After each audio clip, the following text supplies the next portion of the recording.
भक्ति पथ में हो, नाम जप भी करते हो, फिर भी दुख कम ही नहीं हो रहे, तो फिर शास्त्र की एक गहरी सच्चाई को आज जान लो।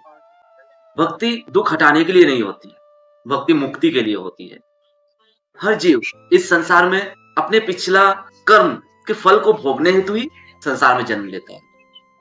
पुण्य के फल सुख और पाप के फल दुख के रूप।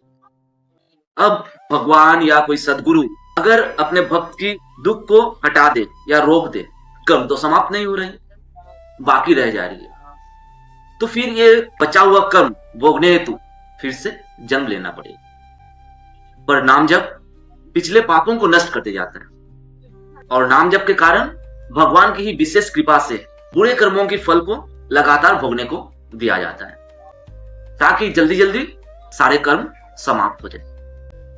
क्योंकि बाकी अगर रह जाए भोगने पड़ेंगे ही, इससे निस्तार नहीं।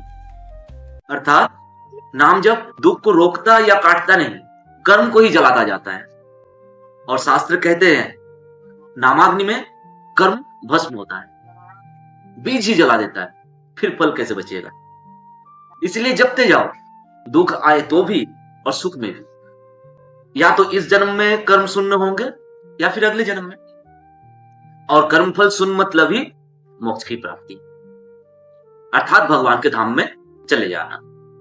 फिर से याद रखो ये बात, सुख या दुख के रूप में कर्मफल हर किसी को भोगने हैं, भले ही वो कितने ही बड़े महात्मा ही क्यों ना हो।